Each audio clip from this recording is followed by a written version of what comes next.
morning, everyone. I call this emergency crisis meeting because Coastal Charmodal is facing the worst operational dip since our opening. Our latest dissatisfaction score dropped to 71%. Complaints have doubled and turnover reached 25% last quarter. So, we need solutions today. Let's begin with departmental reports. Front office, you first. Thank you, sir. So our biggest pain point is the slow check-in process, which has become a major operational bottleneck. So during peak hours, guests wait 15 to 20 minutes. And the root causes are, first is the manual registration slowdown service. Second is the understaffing, especially during afternoon shifts, and lastly, the outdated system prone to glitches.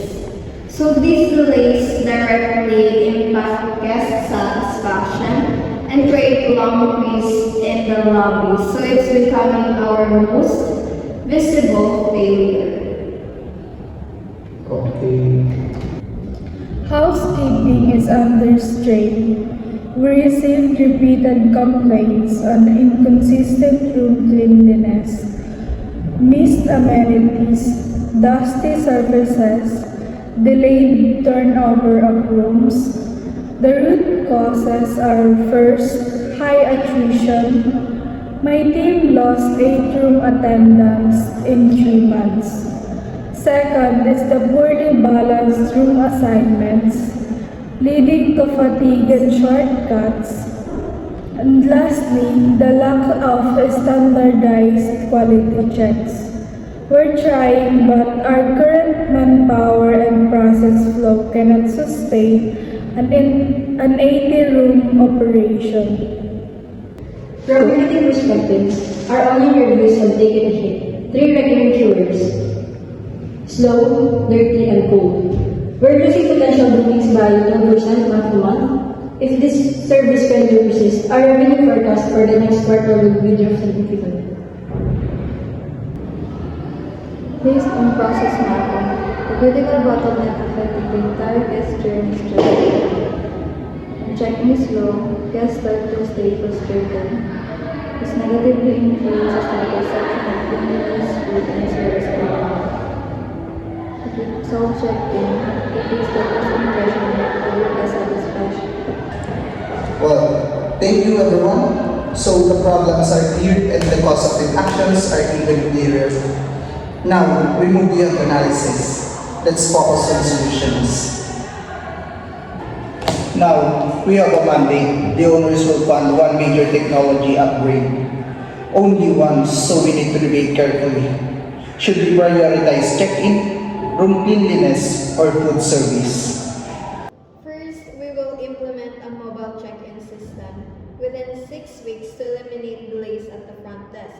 Staff schedules will be adjusted to ensure adequate coverage during peak hours, and our objective is to reduce average check-in time from 15 minutes to under 7 minutes. I disagree. Our cold food complaints are the most damaging.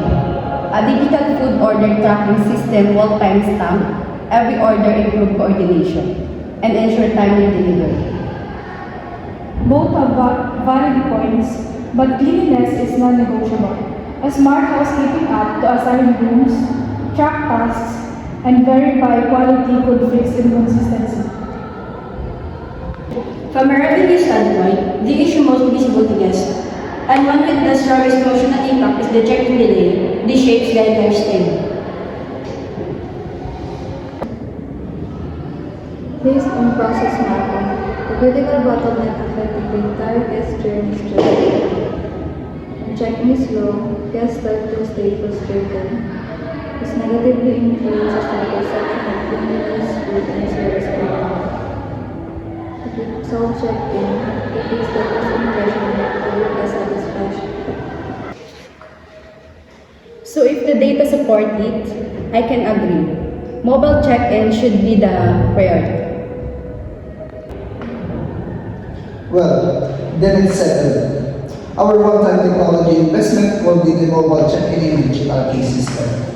This directly addresses our primary operational bottleneck and it strengthens the guest experience from the very first touch point. Now, let's move on to our next agenda, the sustainability. We need one initiative, a specific, measurable, and capable of delivering a real impact in our hotel.